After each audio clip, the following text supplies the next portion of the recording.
Assalamualaikum warahmatullahi wabarakatuh. Apakah kalian masih sulit untuk bangun di sepertiga malam? Tahukah kalian ada rahasia di tengah malam dan subuh? Semoga setelah tahu rahasia ini, kalian tidak lagi malas untuk bangun. Bismillahirrahmanirrahim. Assalamualaikum warahmatullahi wabarakatuh. Para jemaah sekalian yang dimuliakan Allah SWT, dalam kesempatan ini saya akan bagikan rahasia malam dan rahasia subuh. Salat fardu dan salat sunnah. Salat wajib beza sama salat sunnah. Salat wajib mesti kita laksanakan. Salat sunnah tidak wajib. Tapi di sini ada kelebihan. Salat wajib itu panggilan wakil daripada Allah. Salat wajib itu panggilan wakil daripada Allah. Siapa wakil daripada Allah? Bilal, muazzin. Allahu Akbar, Allahu Akbar. Hayya 'alas salah, hayya 'alal falah. Allah bagi dia wakil untuk panggil orang Islam. Mari salat. Kita malu kalau Allah panggil kita setiap hari 5 kali, 5 waktu melalui wakil. Apalagi kita lebih malu lagi kalau di malam hari Allah sendiri panggil kita, bukan wakil, bukan Bilal, bukan muazzin. Setiap malam Allah panggil. Mana hambaku yang mau berdoa, aku akan kabulkan doanya. Mana yang mau istighfar, aku ampuni dosanya. Mana yang punya susah, aku mudahkan susahnya. Setiap malam kita balas. Senang tidur, nikmat tidur. Kalau di tengah malam ada orang raja panggil kita ikut rapat, akan dapat hadiah besar. Macam mana manusia? Bangun tidak? Semua bangun duluan. Dia tunggu di istana. Ini Allah panggil kita.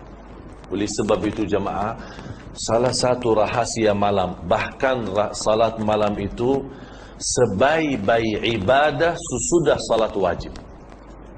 Sebaik-baik ibadah sesudah salat wajib. Sebab kita salat malam tak ada maksa. Tak ada maksa, tak ada orang lihat. Betul-betul murni ikhlas. Oleh sebab itu kata ulama, akhlasun nas ahli salat malam.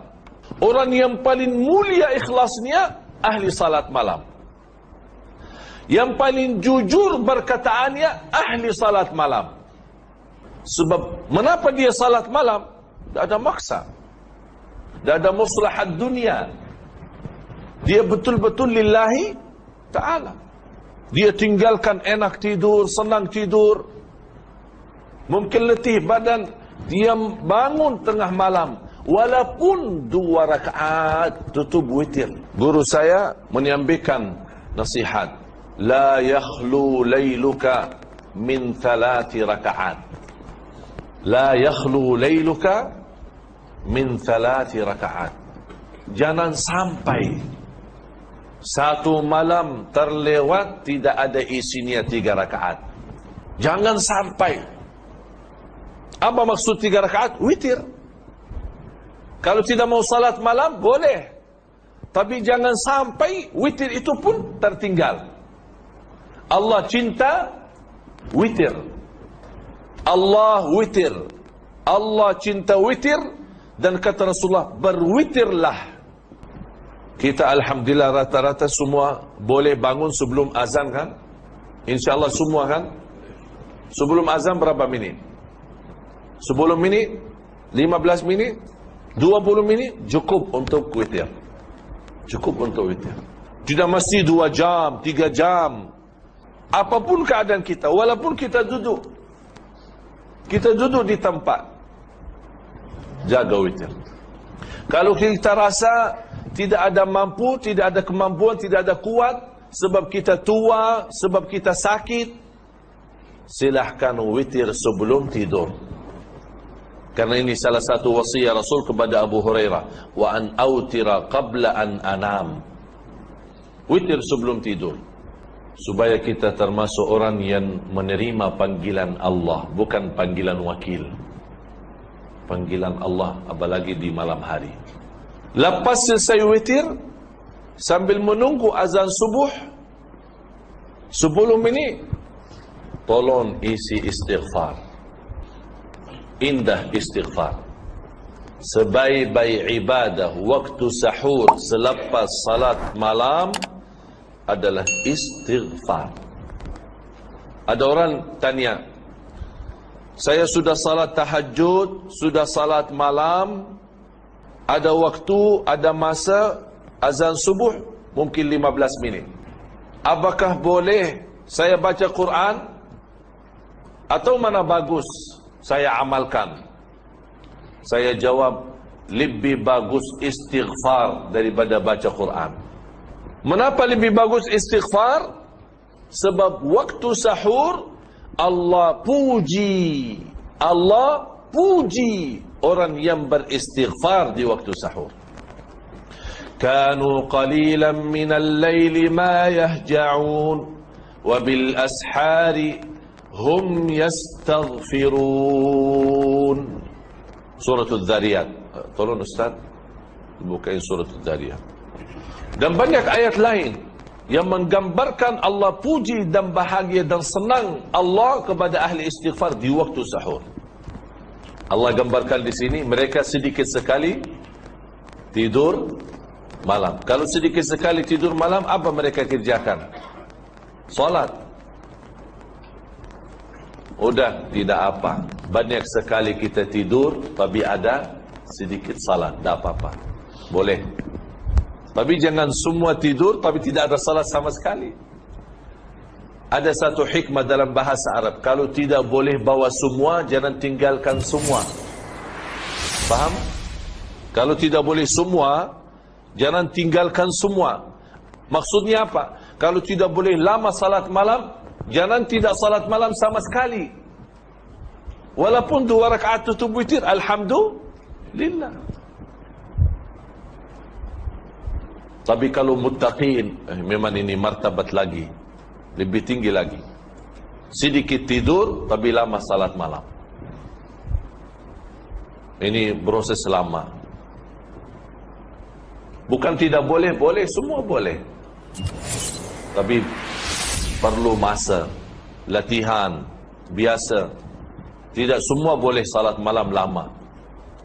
Tapi syukur kalau tuan-tuan, puan-puan boleh jaga salat malam walaupun 2 rakaat. Tutup witir, alhamdulillah, itu sudah cukup. Allah tidak minta banyak, sedikit tapi istiqamah. Allah sebutkan sifat mereka. Kanu qalilan minal laili ma yahja'un, sedikit mereka tidur di malam hari, kemudian istighfar.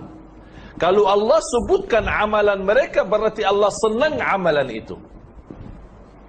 Allah senang. Kalau Allah tidak senang, Allah tidak perlu sebutkan. Tapi Allah senang.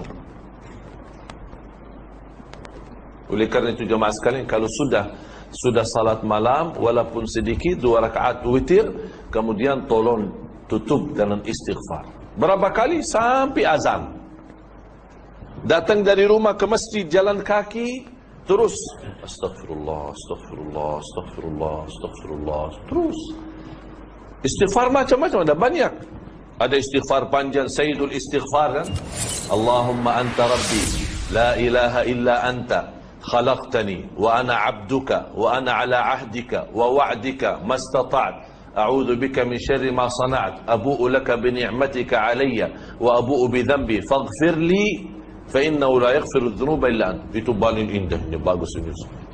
Besar, panjang, tapi paling bagus, nomor 1. Tapi sayang sekali tidak semua pandai. Sebab tidak semua pandai, cukup astaghfirullah wa atubu ilaih. Astaghfirullah wa atubu ilaih. Kata Rasulullah SAW, barang siapa yang baca ini istighfar 3 kali 1 hari, ghufira dhunubuhu wa in tawalla yawm az-zahf. Diampuni dosanya walaupun dosa itu dosa besar. Bahkan Rasulullah SAW bersabda di hadis yang sahih, "Man lazima al-istighfar ja'ala Allahu lahu min kulli hammin faraja wa min kulli dhiqin makhraja wa yarzuqhu min haitsu la yahtasib." Barang siapa yang istiqamah istighfar, istiqamah. Mesti tuan-tuan fahamkan apa maksud istiqamah. Istiqamah betul istighfar akan Allah berikan dari segala susah, Allah kasih mudah. Dari setiap kesulitan Allah bagi jalan keluar. Bukan hanya itu saja, wa yarzuqhu min haitsu la yahtasib. Kunci rezeki, ada rezeki dua. Ada rezeki maklum, ikhtiar. Kita kerja ada gaji. Akhir bulan ada terima gaji. Itu namanya rezeki maklum. Kita bekerja, cari nafkah, cari rezeki, dapat. Kita jual barang, dapat.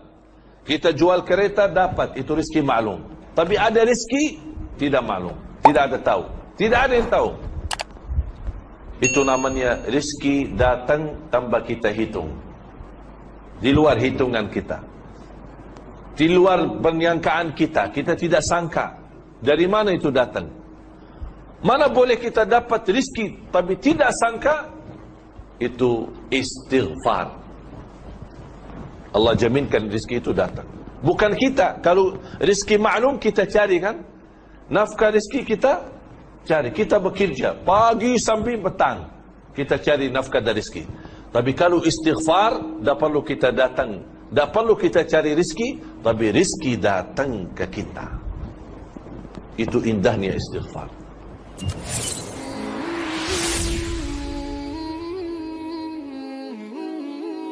Dari ceramah yang telah kita dengarkan bersama, mari kita ambil kesimpulan. 1. Bahwa ketika sholat wajib, Allah memanggil melalui perantara yaitu Bilal atau muadzin dengan mengumandangkan azan. Sedangkan pada malam hari tanpa perantara, Allah sendiri yang memanggil kita. Apakah kita masih saja tidak bangun ketika Allah yang memanggil? 2. Sebaik-baik ibadah setelah sholat wajib adalah sholat malam. Karena tidak ada yang melihat dan murni ikhlas. Yang paling jujur perkataannya adalah ahli sholat malam. 3. Jaga witir sholat witir, karena Allah cinta sholat witir. Kalaupun tidak sholat malam, lakukan sholat witir. Jika ada uzur karena sakit atau yang lainnya, maka lakukan sebelum tidur. 4. Lakukan istighfar sebelum azan subuh. Sebaik-baik ibadah waktu sahur selepas sholat malam adalah istighfar. Allah puji orang yang istighfar di waktu sahur. Dengan istighfar secara istiqomah maka Allah akan mudahkan segala urusan, di dalam kesulitan akan diberikan kemudahan. Kunci rezeki ada pada istighfar. Semoga setelah mendengarkan ceramah dari Ustadz Ali Jaber ini menjadikan kita semangat bangun malam dan istighfar menjelang azan subuh.